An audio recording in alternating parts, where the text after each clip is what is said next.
Summer is the conference time. It's the time to get out to some seminars, and it seems like we're all learning a lot, heading to different places. And Ross, I know you and I this upcoming weekend, you're coming up to Virginia. I'm heading out to Minnesota, and you were recently at the National Conference for High School Strength and Conditioning.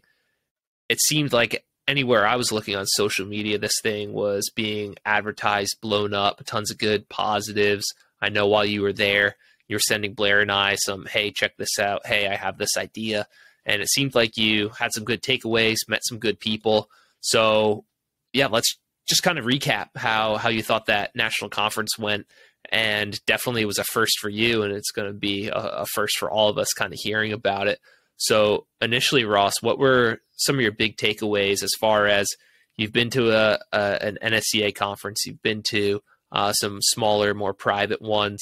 Have you been to a CSCCA? I haven't been to any of those.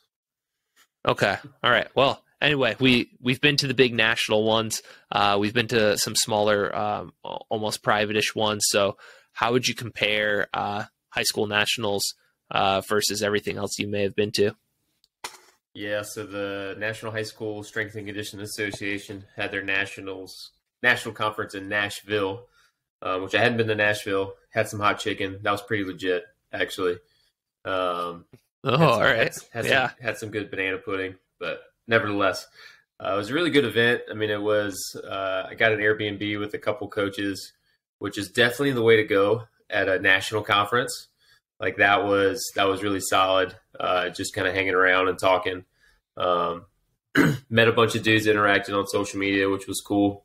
And being at the high school level and being able to interact with all the other guys that are also at the high school level was probably the highlight there, because you're kind of talking the same thing, and nobody really had an ego about them. You know, you're all at that level, and nobody knows whose logos mean anything. And so you're just talking to each other, hanging out. But they had, I think, compared just kind of a general theme, because Coach Schofield, I was talking to him a little bit, and he was just kind of asking questions about, or really just wanting good feedback on the event compared to, other national conferences or different ones you go to. And I would say it was definitely the best national conference I've been to as far as interacting with people and just learning a bit, because I felt like you could just talk to anybody, and it definitely had a small conference feel compared to, now it's like 300 coaches, but compared to like an NSCA nationals, which obviously is more coaches, but it certainly was a smaller feel to it. But the first day they had they had like a dinner thing that night. But then the next day they had Bobby Stroop talk for 6 hours, which was or 5 or 6 hours or whatever it was. It was a lot. And so it was kind of a mix of presentation and hands-on stuff. And that was really good. I mean, he had some good, some thoughts that I know, Chris, you've definitely talked about as far as just movement, kind of, because he's got a PT background, and then training wise, integrating all that stuff. I think a big line from him that I really liked was, I know what you don't have to do. You can do whatever you want, but I know what I don't need to do to get better and improve whatever it is, which I personally really like that, because I know I can at least speak from when you're working with different coaches. They're like, hey, we did this back 20 years ago or 10 years ago, and it got the job done. And I might disagree with it. And hey, I can still do this other thing and get that done. So I know what I don't have to do.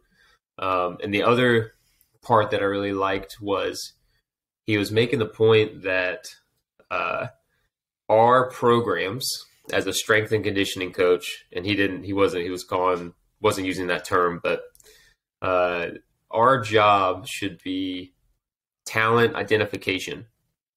So if a coach comes to us, we should be able to say, these kids have, the most potential at these skills, or just overall talent.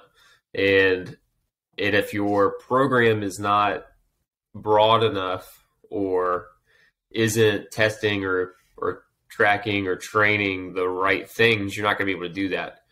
And that's a huge resource as a strength coach to be able to identify talent. I know that's a big thing that I'm doing at our school, particularly just kind of with the jumps and sprints that we do. Of like, if there's a random kid that comes to workouts and I get him on a fly or I get him on a jump, I'll text the track coach that day and say, hey, I got this kid. I don't know if you've talked to him, but they had a really good fly time, really good jump. Might be something you want to look at as far as getting them out for the sport. Wow. Whatever that, and it applies for track, but it can do any of your other teams. I know with our football team, there's different kids. You get them on the laser and all the other stuff, and it's like, hey, man, this kid has this physical potential, but if we can bring up the football ability or the knowledge, I guess you would say, there's going to be a ton of potential there.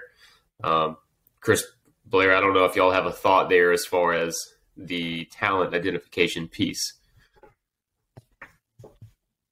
Yeah, I mean, go ahead, Blair. If you look at colleges, we're always talking multi-sport athletes, right?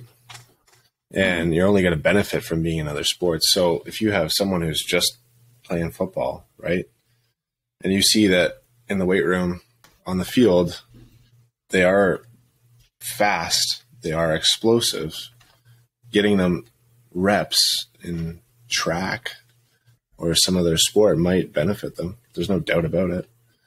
We know that.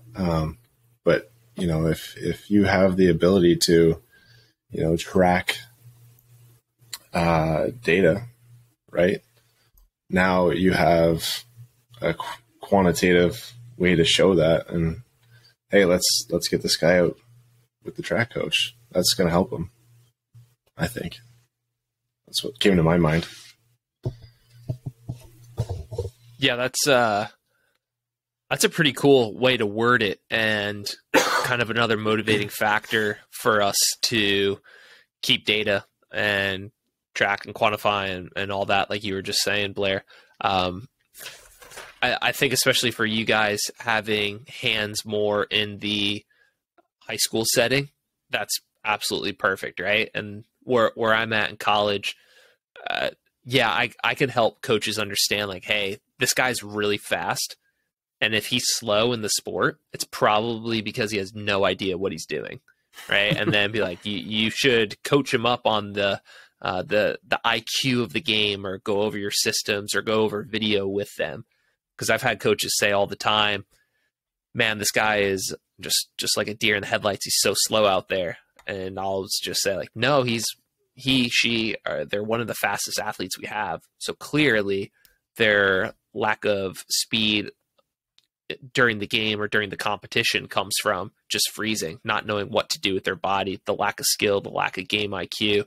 So that's pretty cool. And I think that's awesome, Ross, that someone will run a good 10 fly, and you'll text the coach and be like, hey, just so you know, we have this stud here in our school who should be running. That's big time. So that's a good point. And to Tony Holler's credit, he's really helped me understand, make your best athletes look the best in the weight room, right? Set things up so that the people who are the game changers in the game, who make the big plays, look the best. Otherwise, you can make the argument that your program is not transferring to the sport, right? If the best players of the sport don't look the best in the weight room, maybe you should reevaluate your exercises or what you're tracking and measuring. Yeah, and then you got into, because he was kind of bouncing around, but the big thing for him was just talking about building this really big foundation of movement and being able to go a bunch of different ways and do different stuff. And obviously we've seen all the videos of Patrick Mahomes and doing all the throws and the lunges and all that stuff. Yeah. But he gave a really great visual and example of aspen trees, which I don't know if you know anything about aspen trees, because I did not. They only grow in aspen, and he shows this picture of this hillside. Aspen. Yeah, California. And if you're looking at the side of this mountain and you see all these trees, it's actually only one tree. It's one continuous tree. So you could have, 20 to, you have all these trees, but they're actually all connected. It is basically just a giant root system. Instead of 50 separate trees, they're all connected through roots. And his point there was, I want to spend all this time connecting all of these roots, or spreading these roots out over the side of a mountain. And then when they're playing football, when they're playing baseball, when they're playing soccer or whatever, that's when you start seeing the different trees in different spots. That, hey, I'm getting all this growth over here with football. Now I need to go over here. I need to grow some more in basketball. And then it kind of helps feed into each other with that continuous network, which I did like that a lot. Because then he got to talking about, which I didn't realize this, I guess his big passion is youth development. That's where he started, like young kids. That's kind of his thing. And he was mentioning that he was a big fan of 1x20 just because it builds a big root system. And then our job with that is you don't need to get to this, obviously, like we all know, you don't need to get to those fancy things until they absolutely need it. But most importantly, they need to be able to move well first. And then you can worry about all the other stuff. And then he was within the movement, got into good spinal, I'm not going to call it spinal hygiene, spinal engine.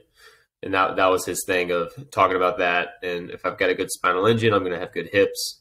So good, all the movements there. But it was pretty interesting. And then he went through a huge, like, practical section of all of these different movements, crawls, a lot of like locomotion things and rhythm and all that kind of stuff.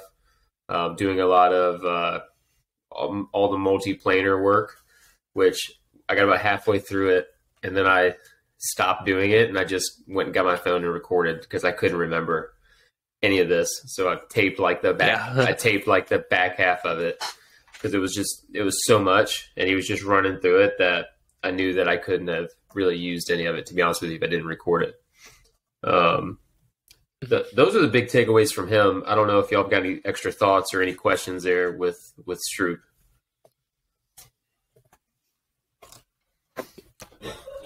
Do you have any there, Blair? No, I don't think so. Yeah. So we were talking a little bit, Ross, to give some specific examples here of modifying your Wednesdays. And so what were some of the things that Bobby Stroop was talking about that really like caught you? What were some of the new things that maybe you haven't gone over in the past? Yeah. So he was talking about the weekly layout, which was nice to see because it was very similar to what I do, and Chris, I know you do. You're basically, for the most part, working slow to fast, particularly in season. You're working slow to fast, meaning strength is on the kind of beginning of the week, and then we're working towards speed at the end of the week. Off season is a little different, where your Friday or your last day is like your strength volume day. But I know for me and what I did this past year, Mondays were always a jump day. Tuesdays were a sprint day.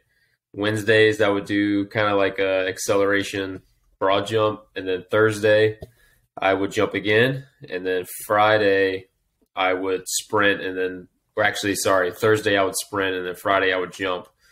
So kind of alternating the days. So then Stroop was talking about that on their week, he likes to do jump on Monday, sprint on Tuesday. Wednesday is like a mobility day. Thursday is both jumping and sprinting, so a big power day. And then Friday is their big kind of strength volume day going into the weekend to then be ready to go for Monday, Tuesday. And we're jumping on Monday before sprinting just to get everything kind of ready to go for Tuesday to be our big sprint day. And so I did like the middle of the week mobility work because I know that's something for our kids. I know that we need to do, and I don't necessarily do a great job of it. I mean, we'll do stuff in our warm up, and I'll throw in different movements where they do need to move, but being able to throw in, say, different ISO stuff that we don't normally do, whether it's a push-up ISO, bunch of dead hang work, a bunch of different split squat ISOs, whatever it may be, can throw that stuff in there. And then you could get specific if a kid needed a little more ankle work or T-spine or whatever, but you could get into that. And I think that could be super beneficial, because then it also makes for us in my setting, because on Wednesdays, it's a shorter class period, it's 20 minutes. And then we also don't have any games on Wednesdays. It's like a school thing for church and whatnot. So there's never games on Wednesdays. And so if you're following like a high-low model, it can then make Wednesday a legit low day by throwing in that middle mobility, ISO, whatever, and then you're good to go Thursday, Friday. So I really like the idea of that. And I think that that's something that I will implement that I got from him. Nice. And is Bobby, or did he talk about at this conference, doing any sort of screen or assessment? So you mentioned if some people need some more T-spine work, we could use our coach's eye, we could screen, we could assess that. But did he mention anything specifically like, hey, we run them through this, we run them through that? No, he didn't mention anything specific, but he was saying that they did. I mean, with the PT background, I'm sure he just like watches them and he's like, yeah, they need to do this. Because then he was making really good points about, particularly with throwers, was his example being working with a bunch of quarterbacks, of having muscle mass in the right areas and not just building muscle mass to build muscle mass. And he gave his specific example, and I cannot remember this name to save my life. He was a quarterback at Texas, and now he's with the Colts. But he had a before and after picture of when he first got out of Texas, and essentially looked like his upper back looked like every other college football player in the country from doing a bunch of cleans, really big traps, really just upper back is super highly developed, but more so in like the neck, trap region, upper trap region. And then after X amount of time with Stroop, it then kind of, his upper trap was a little less muscle mass, but his lower trap had gotten more muscle mass, and more so the bottom side and his mid back, which is more beneficial for throwing than just because we can move the scap around better with that. And then his exit velocity on his throws went up like 10 miles an hour. It was something stupid, throwing wise. Yeah. And so, and that's after college, you're saying? Yeah. Yeah. Wow. He I think it was like, cause he had a video, I think it was like 61 miles an hour, which I guess is like the normal NFL exit velo for a football. And I think he was in like low 50s when they first got him. But I think that had a little bit to do with the scap and, again, the less muscle mass and being able to kind of move around better.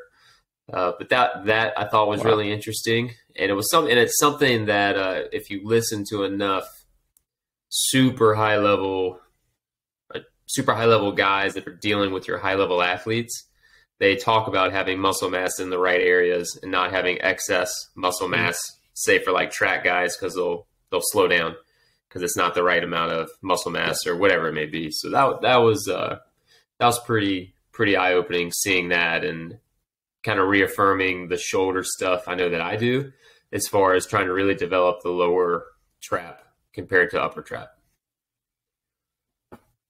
So share a little bit, Ross, about what you're doing to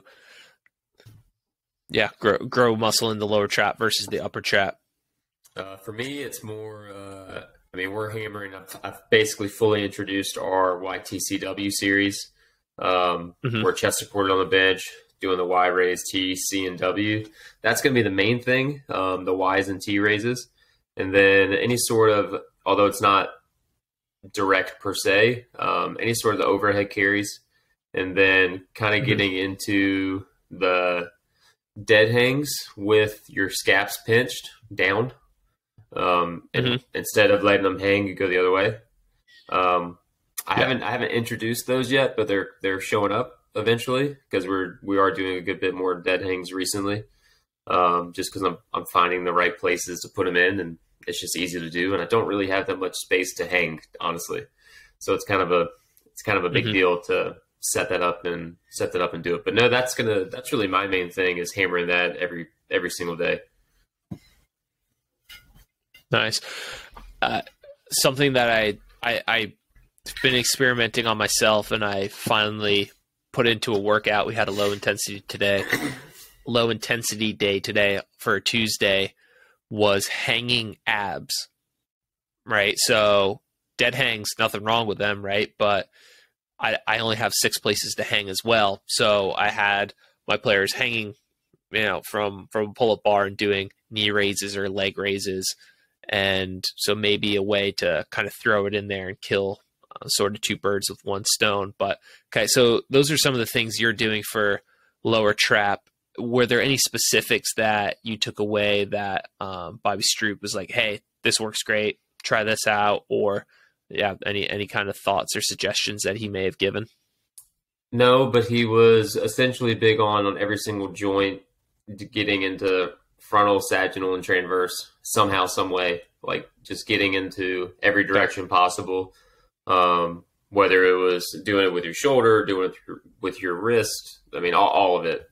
Like on that practical thing, I mean, I'm talking for an hour and a half, 2 hours, probably 4 hours total.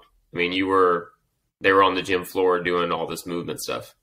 And it was a lot. It was a lot. And so I've still got to look back and look at the video, but it was more so just getting those joints moving around in the different ways. And then he was showing different pictures of just like them when they were finishing rows, like having their hands in different positions. But it was on a special machine they had. I don't remember what it was called, but yeah, it wasn't nothing specific there, but it was definitely way more. His whole topic thing was really more about the movement itself, other than not really the lifting side per se. Ross, I'm glad you mentioned the different planes of movement. It's something I had kind of scribbled down as you were talking, because it made me think of the other gym I used to work at. One of the coaches, he liked to really have an order of operations as far as like in training through the weeks of a program, moving from like sagittal to frontal before moving on to more transverse movements. Did Bobby mention anything about that as far as like introducing transverse later on, maybe? He didn't, but I really like that train of thought. What would a week look like for that? It was more so just like, not so much like a weekly thing, because like obviously you're going to have exercises that are going to, kind of have both sagittal and frontal, right? If you're doing a lunge or you're doing a squat, you're going to see a little bit of maybe anything, or a lot of our basic exercises in the gym are going to have both of those things. But transverse being more rotational, it would seem to be that it might be more taxing, I guess, in a way. So that was, I think, the train of thought. There's more to it, but I can't remember. He got into some med ball stuff targeting that, but like for example, we were holding the top of a push-up, and then you did normal mountain climbers. Then you did mountain climbers with your knee popped out to the side, like bringing them up to your elbow, like a Spider-Man push-up, I think is what they would call it.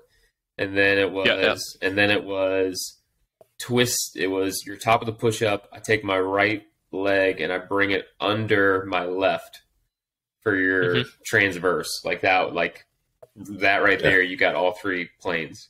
And then it was a little kick through. Yeah, a little kick through. And then it was like a bear crawl position, same exact kind of thing. And then it would be like a crab position, similar. It was a lot. It was a lot.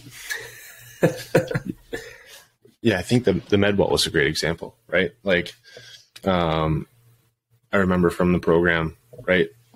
We didn't do any, side to side over the head med ball tosses, any of the rotational tosses. It was off the chest, over the head, between the legs, kind of keg tosses before we ever moved on to, the rotational kind of stuff. I think that was just the idea. Med ball would have been a great example, but my brain a little slow these days. We'll give you the pass. You just moved. Yeah. With some of this stuff, Blair, is it ringing any bells from when you had the original strength seminar, certification, whatever at your gym? Is some of the stuff Ross is saying kind of ringing a bell? Because for me, it seems like there's multiple different people all kind of talking about the same thing, but just in a different way or a different term. Like they're all writing the same concept in a book. They're just, their book is titled something a little different. So I know, like with original strength, they're big on the vestibular system. They're big on a lot of rolling and crawling patterns. So for me, the stuff Ross is saying, that's where I feel like I kind of have my background of, okay, yeah, I've heard of that from original strength. Are you somewhat on the same page there?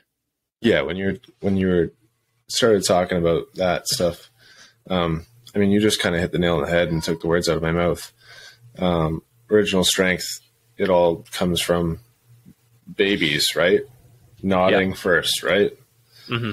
And then they start to rock, and then they start to roll, and then you get into crawling and so forth, right? That's the original strength model, essentially.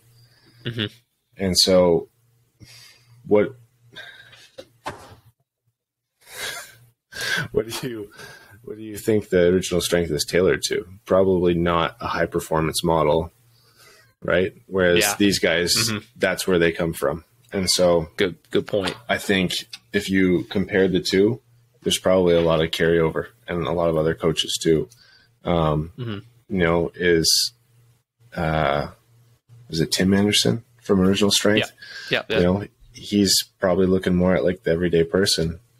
So that's what I would say with that. I think, there's probably a lot of things that Original Strength does that you could throw into a program that'll benefit an athlete, right?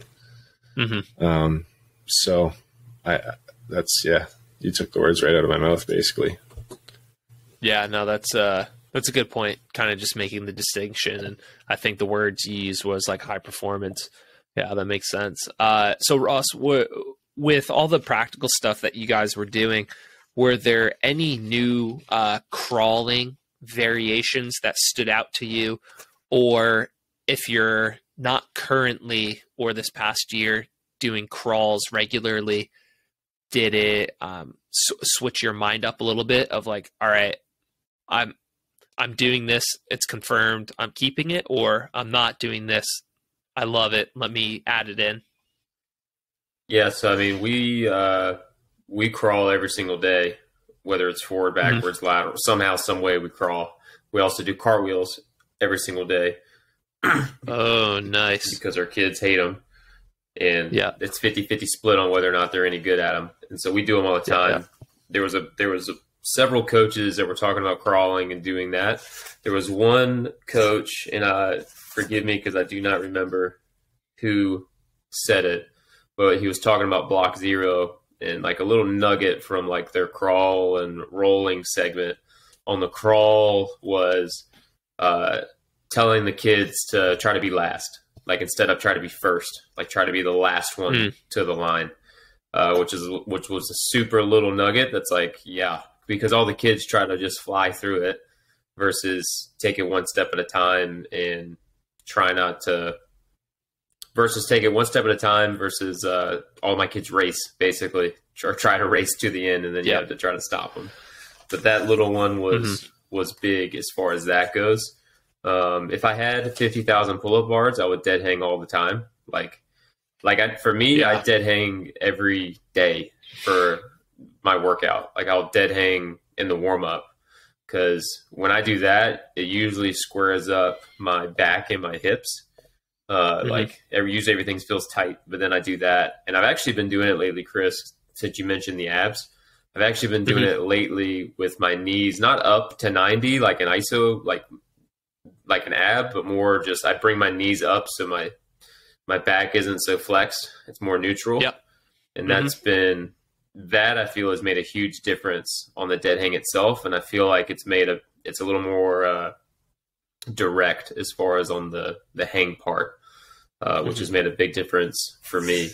But yeah, I mean, for Stroop, it was a bunch of the movement stuff, and that was cool. I'll need to send you all the video that I took and the different notes. The other big thing, there's really two things that were overlapping, because you're talking about overlapping, is Stroop was talking about functional hypertrophy. Cody Hughes was talking about functional hypertrophy. And perfect. Yeah, let's get into that. Yeah. And the point being with that was basically comparing, because Cody was talking about your fluff muscles versus your dense muscles, and your functional hypertrophy is your dense, making the muscles more dense, basically. And because Cody was talking about time under tension and doing it, if I do 3 seconds down, I do 5 sets of 5, 3 seconds down, that's going to be 15 seconds of tension. Well, the functional, quote unquote, functional hypertrophy time zone is 20 to 40 seconds, which is similar to DB Hammer's, tier 2, which is technically 10 to 40, but close enough for me. 20 to 40 seconds being that little sweet spot. And so Stroop was talking about that, having that right functional hypertrophy. Cody's talking about that, doing it with the time under tension through the tempos and whatnot. So those are two super overlapping things. And I think that, and particularly with the youth kids, at least that I'm seeing, and I'm definitely shifting gears I definitely didn't do it before, but I'm certainly adding in more volume work, particularly on the upper body, for that muscle mass that they really don't have, and getting that, like they're saying, that functional hypertrophy and the right movements. And I'm doing it on the legs, but I'm doing it more on the legs in their warm up, doing sets of 20 goblet squats and things like that. And then their main lift being lower volume on the legs, but upper body wise, definitely upping the volume there.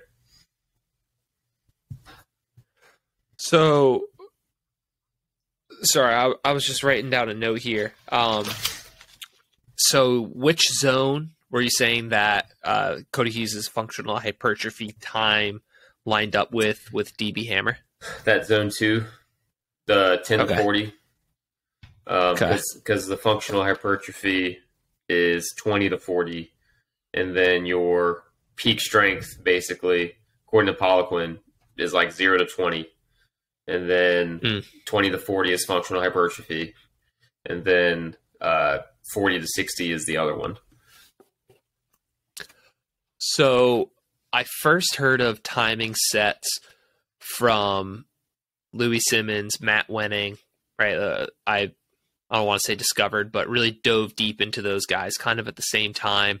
And maybe in one of Louis's books, he writes about and I would just take 80-pound dumbbells and bench them for a minute straight. Right. And Matt Wenning talked about it. And then from that base, I heard Cal Dietz talking about using timed sets. So with all this, right, this is kind of my open question for both of you.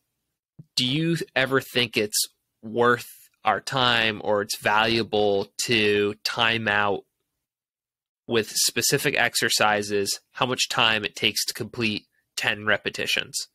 Right. So if you're squatting and you do a set of 10, how long does that take versus benching, doing a set of 10? How long does that take to better prescribe rep ranges, or better prescribe how many reps they should get in a certain amount of time? as I'm saying this, have you guys thought about this before, or is it kind of jogging anything in your brain? Yeah, in my brain, I heard something about this. You have to have different times, I think, for different exercises, just because that lever arm for exercises is going to be different based on the movement. If you're moving through a long range of motion, it's going to take a lot longer to do. So you're not going to get as many reps. But if it is through a shorter range of motion, then you're going to be able to get a lot more reps in, which changes things, obviously. Yeah. Yeah. Cody actually was using, he showed me the video. He had a metronome going over top the music in the weight room for their tempo work. Like they would, they'd have the music, and then they would just in the background would have it. So the guys would actually hit, 5 seconds versus just 2. And I was like, dude, how are you sitting? I don't know if I could handle that as far as like as a coach all day with the metronome. He's like, honestly, man, you don't even really notice it after a while. But I thought that was a good idea. I just don't know if I could listen to it, honestly.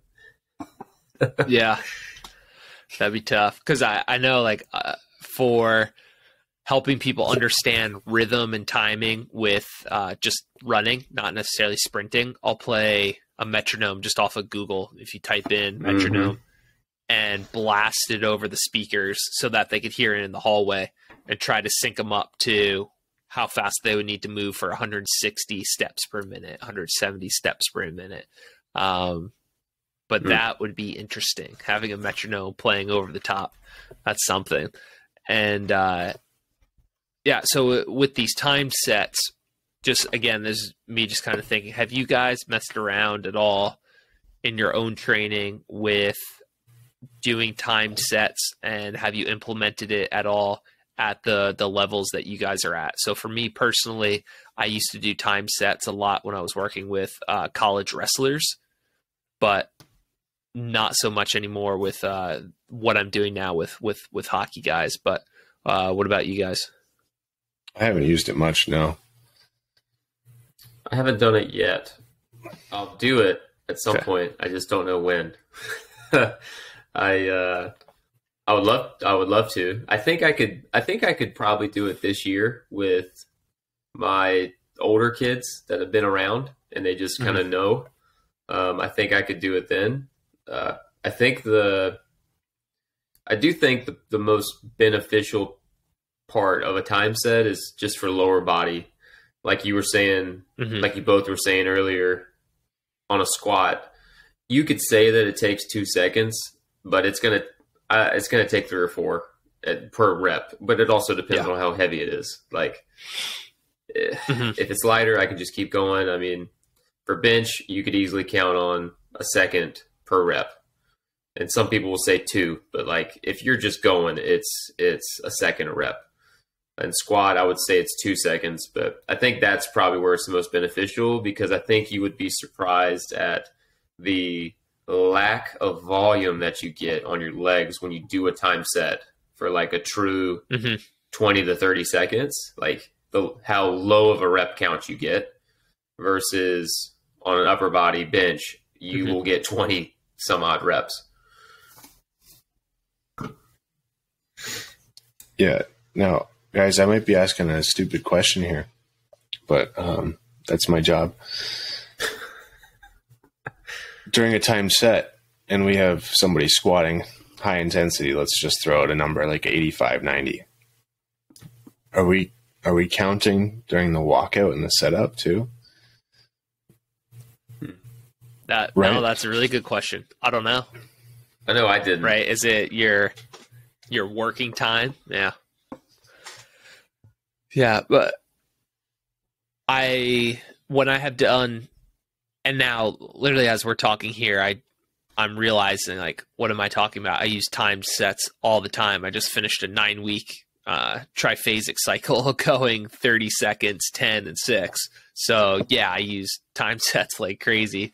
I just didn't think about like doing as many reps as you can in a certain amount of time.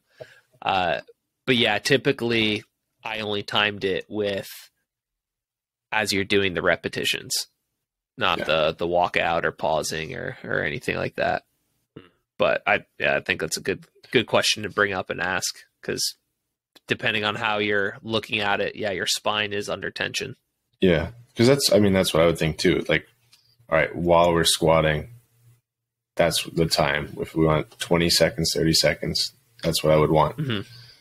But then you've got, Jim over here who takes 2 steps back and goes. And then you got Frank over here who takes 4 steps back, takes a breath, takes another breath.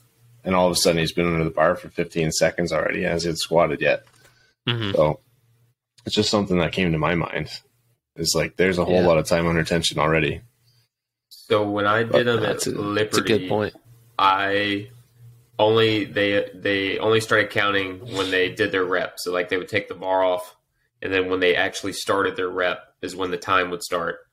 And I also had the rule where you could not pause. Like there was no rest. And so now the weight was also lighter. So it wasn't like a 90% set, but there's 70, 75, 80 on the bar, and there was no pause. And if you had to pause, you were done per se, for the most part. Like it couldn't just be, I'm taking a pause every 2 seconds. It's like if you crank out 5 and then I got to take a breath, cool. But it can't just be like I just pause every second. With kind of last thing before we beat this time under tension horse to death, did he mention using tempo with it? 5-second eccentric, 5-second pause at the bottom. All right, that's 10 seconds. Yeah. Do three repetitions of that. That's your 30 seconds of time under tension and all that kind of thing. Yeah, that's how Cody was saying that they would do it again based off of Poliquin. So it'd be like, all right, I'm going to go this week is 5 set of 5, then it's 5 set of 6, then 5 set of 7 with, let's just say it's 5 seconds down. So I went from, 25 total seconds to 30 to then 35. So I obviously upped my time under tension. You could count it even if you did 3 seconds down and a 3-second pause, 6 seconds per rep, however many reps you do to get to that ballpark of 20 to 40 seconds. So that's just how he was doing it. It wasn't, just running a clock, but it was just based off an easy way to calculate it, where if you did the tempo and the number of reps, you could figure that one out. But the kind of shifting gears, the other big one from that, and really the last kind of big takeaway or thing that I found interesting from the conference was from a guy named Des Ryan who works, I know he worked with Arsenal at one point. I don't know if he still does, but he was talking about profiling with youth athletes, and his big thing was comparing biological versus chronological age. And they had basically they had done a study, and they have a formula that's based off of the parent's height to determine how far along a kid is in puberty versus how old they are. So, for example, if a kid is 14 or 13 years old, you measure his height, and then he could be, let's say he's 5'8" or 5'9" at that age. He could be at 90% of what his adult height is going to be. Whereas he could be, so if we did that example, he's really is like 15 or 16, according to his biology, but chronologically he's 13, 14. So he's a couple years behind, or ahead, I should say. Or vice versa, a kid could be 14, but then he's 80% of his adult height. So biologically, he's 12, and he's got a couple years to catch up. And the point of his thing was he had these pictures of like these 5 or 6 kids that, long story short, the kid that was the tallest at 14 or whatever the age was ended up being the shortest at 18. And then the kid that was the shortest at 14 or whatever ended up being the tallest. And just work, for these youth teams, particularly in the U.S. or really anywhere, these kids are going to get picked that are more mature first, but they still have these other kids that are late bloomers that have a ton of potential. They're just not at their peak height, where this kid that's already the biggest kid might not be getting any taller, and it's as tall as he's going to get. And we got to catch up on that end. But he had a formula that could kind of track that, and it took into equations. Like, obviously there are some kids that are actually taller than their parents. So it kind of graded it where it would track kind of where you're supposed to be over time. And as you enter in more numbers, it gets more accurate and all that kind of stuff. But that was really interesting. And I think that's something super useful to obviously the high school level, where kids are obviously worried about their growth spurts and all that kind of stuff. But I don't know how easy that would be to implement at anywhere. But it was just something that was interesting to keep in mind of late bloomers, early bloomers, that type of stuff. So this is just interesting for me of talking with Coach at Liberty a lot recently, Coach Ben Hughes. He's talked to me a lot about the European model. And so you mentioned this guy was from Arsenal, right? Like in the Premier League, England and all that, Ross? Yep. Yeah. So I had no idea, but like apparently if you have a professional team and no matter the sport, they have like youth or like a junior organization from like U18 all the way down to, let's just call it like U8. Mm-hmm. And so I didn't know they had that for hockey. So let's just say you have locally here in Virginia, we have the Washington Capitals. So they have the Washington Capitals, and then they have like the U18 Washington Capitals and U16. All right. And I'm pretty sure we have that in America for hockey, actually, but I guess they have that for soccer. I guess they probably have that for basketball. And so it's kind of like this giant funnel where your U12 coach is talking with the Premier League of Arsenal's coach as well. It's just this giant funnel. So I guess you could have that for that European model, because these kids stay on the same team and just keep it getting higher and higher within the ranks and within the systems. So if you have a guy who just, is looking this up and researching it, it seems like, you could get a lot of good data from it, because these people are so loyal to the soil and to their club or organization or whatever. So a month ago, I would have been like, oh, that's interesting. But now I guess I kind of understand and relate to where it's coming from or how it's coming about. Well, because at that age, they're technically professional players, and like they're adding and dropping these kids. And so that's crazy. And that's like you said, they're starting at a young age, and then they're bringing them all the way through. Well, you're deciding whether or not you're going to keep this kid around or not, based off of his potential, or you're going to drop him, and then this other team picks him up, and you had him, but you're an idiot. And so that was really interesting points that he made. Mm-hmm.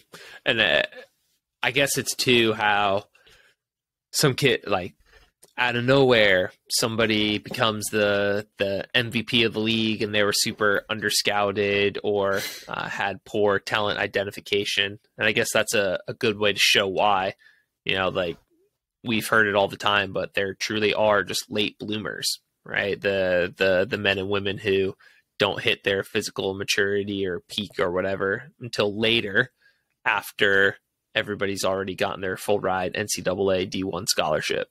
Mm-hmm. That makes sense of how that could happen. But how to implement that at our levels and kind of figure that out, that would be a whole nother thing. Mm-hmm. Dude, tell me about a good point. Tell me about remind me of the conference you're going to on Saturday or this weekend. I guess it's Friday or Saturday, because obviously I'm going to CVAPS and you're going to this other one. Yeah. So obviously for me, have gone down the speed path and gone down that pretty hard and shifted a lot of what I do with all the teams I work with, having more of an emphasis on speed. And my big mentors, Chris Corfus, Cal Dietz, Dan Fichter, they're all coming together and hosting their own sort of conference or sort of get together. And yeah, I remember kind of in late-ish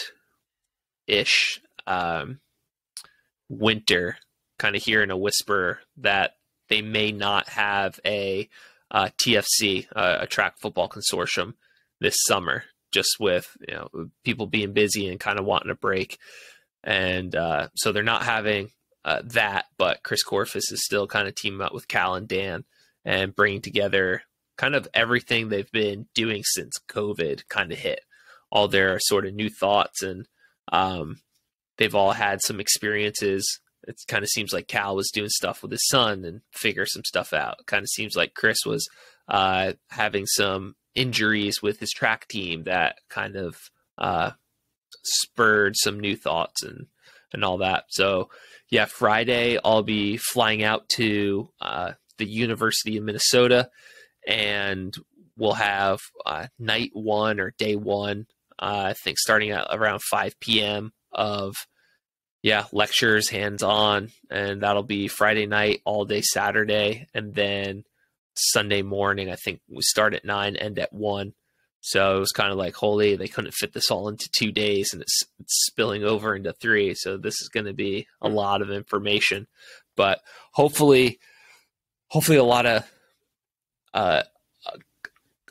affirmation, confirmation of some of the things that I'm doing, making me feel like I'm on the right path, especially with Cal being big into the hockey world in Minnesota, and Chris and Dan being in the track and field type of world at their high schools. So yeah, just looking forward to it. Learn a bit more about the feet, the core. That kind of seems to be some of the stuff that they're putting out there and promoting. And what I'm hoping for too is, again, this is all on online and what I'm reading. Nothing that I've heard from any of them yet, but it seems like they're going to do a lot of hands-on stuff on Saturday. So I'm really looking forward to, Cal Dietz saying, all right, we do this in this specific way at this specific time because of this. And I'm looking forward to Dan Fichter saying, okay, go stand over there. Here's exactly what my teams will do, and do this and this, and come away with some good practical knowledge to go with all the theory that I'm sure they're going to present. What's your biggest question? Because you always have 1,000 questions. Oh yeah, you know it. So my biggest question right now is how they are more effectively or more efficiently tying the weight room into their sport. Because it seems like they have gotten remarkably specific with what they're doing. And we all kind of know the weight room as this kind of general thing, right? Not many things transfer. You increase your bench. Okay. Does that transfer to the sport? Who knows? So I want to know, what are the specific things that they're kind of doing in the weight room that they feel is directly transferring? And yeah, it might just be 1 or 2 small tweaks that I need to make, a shift in your hand position or your stance with your feet. But for me, those are the things that are worth it. That's what will give me a leg up on the competition come fall, come spring semesters. What is the thing that you are most, because you follow those guys really well or very closely. Yeah. What is the thing that you are most curious about from them that you've either read from them or that they're doing that you have right now? Yeah. So let's just call it 2017. Chris Corfus came on my radar, and from 2017 until 2021, he was big into, no, I don't train the core. I don't do anything for the core. Now, here we are in July of 2022. and he has what seems to kind of be like 2 presentations about the core. All right. Interesting, right? Why? So I could kind of answer that why. And he had 1 year, I think it was last season, in the 2021 track season, where a lot of his big runners got injuries. They had hamstring issues. And Chris Korfis is known as, he is the RPR guy. He doesn't have those injuries anymore. He's the sprint guy. So I think he really had to dig deep and look into some stuff. And that's what I'm excited about. And so I have a decent-ish knowledge going into it from talking with him and seeing some of his more recent presentations. And even with that, I know there's still going to be a few more nuggets that he's going to be sharing that I would love to bring back for the boys here. I'm expecting big things. Yeah. Hey, me too. If he just flat out comes out and says, "Hey, we're doing 1,000 sit-ups a day," I'm just going to throw my hands in there and walk home. Say, everything I thought was just destroyed right then and there. It's no good. My uneducated guess is going to be something involving the spinal erectors and hips.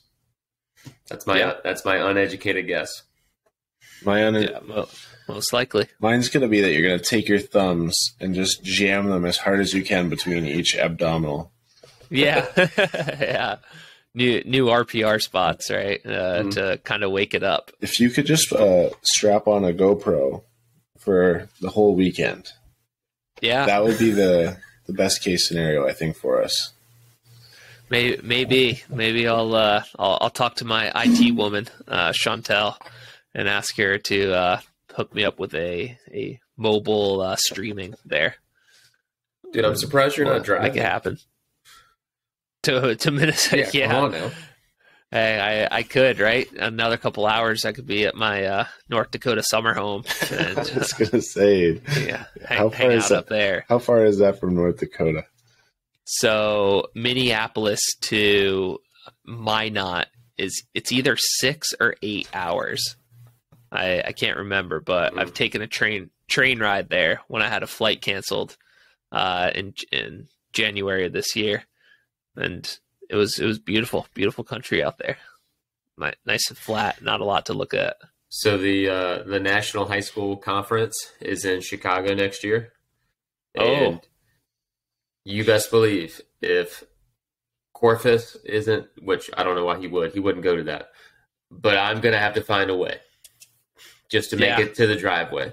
I don't know how I'm going to do it, but we're going to figure it out. Yeah, we can make that happen. It'll be worth it. I keep screwing up all my dates here, but it was either October, November. That's where Jared and we drove to Chicago and had our RPR level 3 at Korfis' house in the basement. And it was crazy. It was like the gif of SpongeBob where the map unfolds and his eyes pop out and he's looking all over the map. That's how I felt I was looking all over and I was like, oh man, I can't believe it. Finally made it.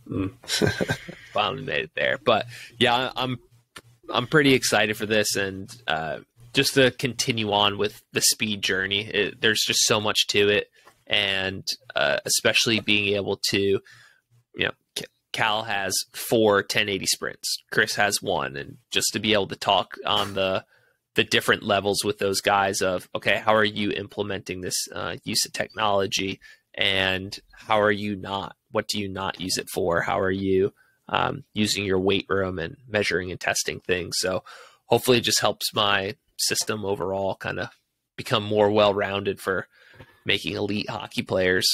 And now for you, Ross, you're heading to CVASPs. Talk to me a little bit about your first conference experience when we went, was it 2-3 years ago? Holy. Forever ago. Yeah, and then kind of a few expectations for this one. CVAPS was awesome. I think that was the first conference I actually felt like it was worth the time to go to. Other times I didn't necessarily feel that way. I'm definitely in a better place in terms of like just talking to people at this point. I think that helps also too, just being at a high school. I just go up to people, say, hey, what's up? I'm at this high school. Yeah. Nobody cares. It's so just randomly going up to dudes and girls, talking to them. I think honestly, I don't have a single one that I am specifically looking forward to. And I only say that because the last time I had maybe one person that I was kind of waiting to listen to, but everybody was good. Like it was like everybody was good. And so I think that'll still be the case here. So no, man, I'm curious and just getting to talk to people. I've like I kind of already said, I'm way better at just going up to people and talking now than what I used to be. I think it was just after that breakout TFC in Texas, just randomly go up to people and say, what's up? Here we are. Yeah. Well, you made such a good point. So the background for that is you went to a conference by yourself there and you were just forced to talk to people, right? Like you don't want to be the loser over by himself in the corner there. And two, when you don't have somebody else to kind of rely on for conversation, it kind of opens you up to the opportunity. Like, yeah, let me go talk to them. Now, we could kind of, sort of start to wrap it up here, but when you went to this, national high school conference, did you feel like there were no egos necessarily, or is it people who were less insecure? Ooh. Right, does that question make sense? Yeah. I think the less insecure is probably a way better way to put it. Because I think you typically most high school guys that I meet that are doing strength and conditioning at the high school level, one, they're usually older than me, and they're usually middle-aged guys that are just high school strength coaches. They've been doing it a long time, and there's certainly no ego there, and they're just confident in what they do. And it's really more, I think with them, it's more about definitely helping each other, because we're dealing with 95% of the population that doesn't go on to play college athletics.